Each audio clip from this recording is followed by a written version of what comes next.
So because it's the off season for the Bulls anyway, we're going to be doing a lot of hypothetical scenarios, things the Bulls should do or will do, and assess the landscape of the team going forward. And if you caught my last video, we were discussing whether it made sense for the Bulls to trade DeMar DeRozan given his trade value, the fact that he's going to be on an expiring deal, and given his age, he's not going to be a part of the Bulls' long-term plans. And a lot of you in the comments from that video said the Bulls should actually trade Zach Lavine, if anything. He'll have more trade value, he's younger, and he doesn't possess the leadership or veteran savviness that DeMar DeRozan has, and he's not as consistent of a player as DeMar. And I asked you guys if you thought the Bulls will trade DeMar this offseason, not should, but will, and 62% of you said no, they will not be trading DeMar. So in this video, we're going to be discussing whether the Bulls should in fact trade Zach Lavine instead, what that would signal for the path of the team going forward, and what the Bulls could actually get for Zach Lavine in return. And I'll ask the same question I did about DeMar in a poll after the video goes live. So what's going on, everyone? You're listening to Bulls Central here. Hope you're all doing well. Real quick, you guys know I am super excited to give a shout out to the sponsor of the channel, So Rare, especially considering it is free to join, is super fun, and you get to win prizes, collect digital cards and assets in the form of NFTs. And unlike most fantasy sports apps, they are different, and it's actually a fantasy gaming marketplace. There's no gambling or betting of any kind. The site enables you to play where users own their players forever. Think of it like you're a GM creating your own dynasty, and you compete weekly in fantasy competitions for great prizes.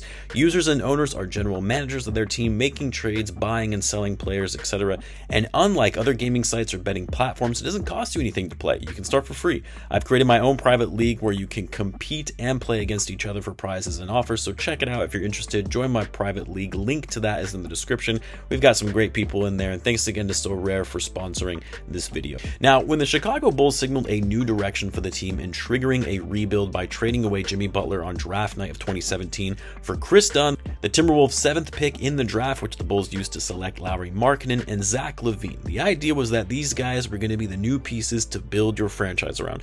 And while early indicators were great for Lauri Markkanen and Zach Lavine, who is continuing to get better on his end after returning from a torn ACL that he sustained with the Wolves, when the new front office took over in 2020, they decided not to extend a qualifying offer to Chris Dunn, letting him walk in free agency, and they ultimately decided to move on from Lauri Markkanen after they traded for Nikola Vucevic, as the fit between them wasn't the best. But Zach Lavine, on the other hand, was continuing to get better, with every passing season breaking out into the all-star the previous regime had hoped he would become when trading away their own star player in Jimmy Butler. And Zach Lavine was quickly becoming one of the most athletic and efficient scorers in the NBA.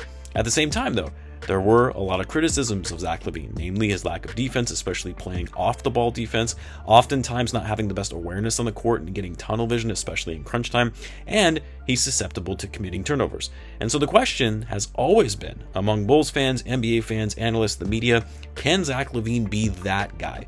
Can he be your #1 option on a championship team?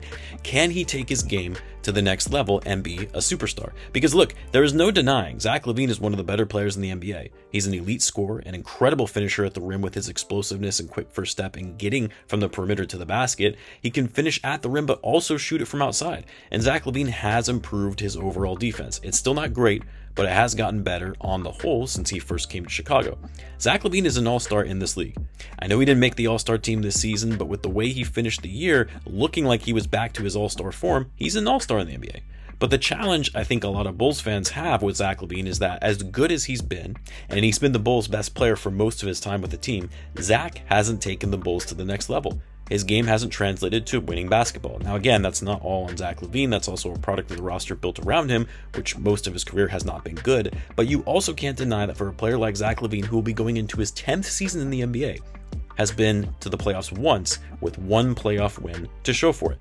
And here's what kind of gets me about Zach Lavine. When the Bulls first traded for him, and he played that half season after coming back from his ACL injury, he had an okay half year, was a restricted free agent. Bulls matched the offer from the Kings to a pretty hefty deal, by the way. I didn't have the channel at that time, but I always said to my cousins who are big Bulls fans that, as much as I like Lavine, I don't think you're ever going to see him become your franchise player. And I was pleasantly surprised when Zach started playing better and better, becoming more efficient on offense, going off in games and single-handedly winning it for the Bulls when they were really bad in those rebuild years. But here's the thing. It's one thing when a player is 24, 25, maybe even 26, and they're not quite there yet in being that franchise player. Or they're not quite there yet, but you can see them taking their game to the next level in the near future. I look at a guy like De'Aaron Fox, who was right there. You could see that he could be that 1A player on a contending team.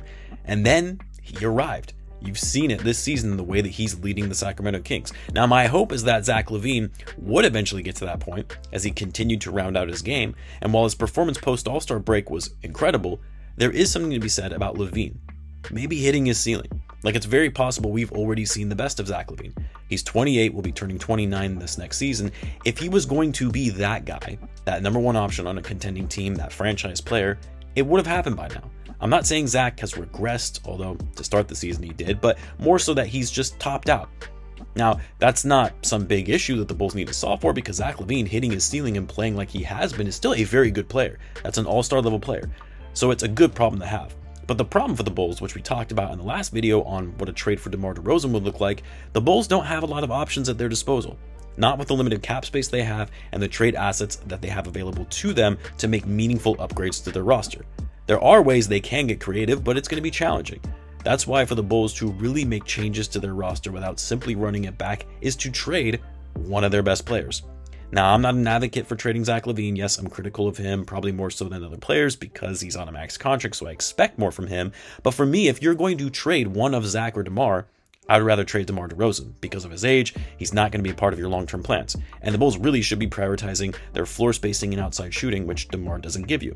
That being said, though, it's all about the kind of haul Zach Lavine can give you, because Zach is likely going to net you a bigger return in the form of a trade than someone like DeMar.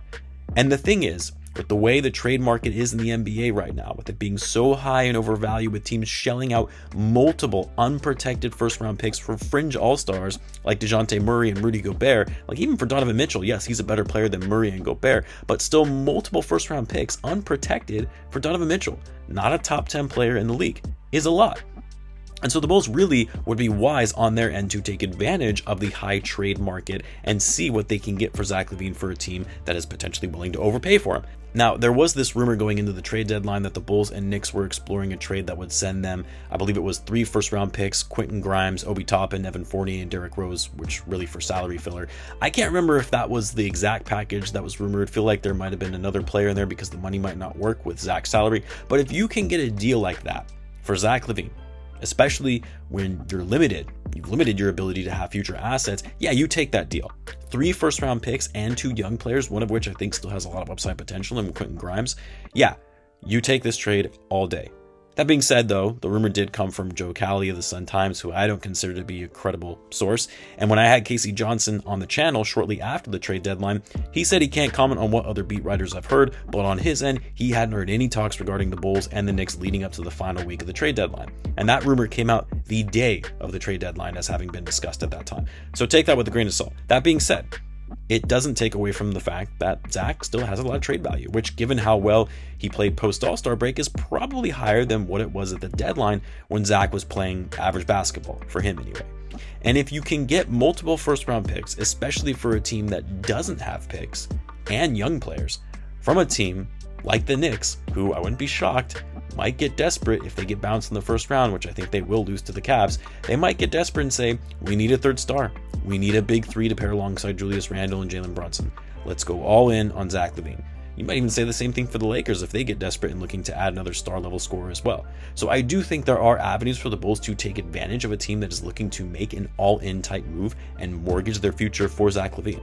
The question is, will the Bulls be willing to do that? Because if you trade Zach, at that point, you might as well tear it all down. Trade DeMar DeRozan as well. Try and get a sign and trade for Vucevic and acquire as much draft capital and young players as you can. But as we all know, AK in his press conference after the season said blowing it up and starting fresh is not on their minds. How he feels that the way that they finished out the season, that they're on the right path. So I have a hard time seeing the Bulls trading Zach Lavine, even if it is a good deal, if a good deal is presented to them, purely for the fact that they don't want to tear this team down that they put so much investment in. So I guess, yeah, it's fun to speculate on what a trade for Zach would look like, but at the end of the day, I think we all know this front office isn't going to be moving on from Zach Lavine and starting over. I would love to hear what you guys think, though. Do you think the Bulls will trade Zach Lavine this offseason? Let me know in the comments. As always, be sure to subscribe, and I will see you in the next one.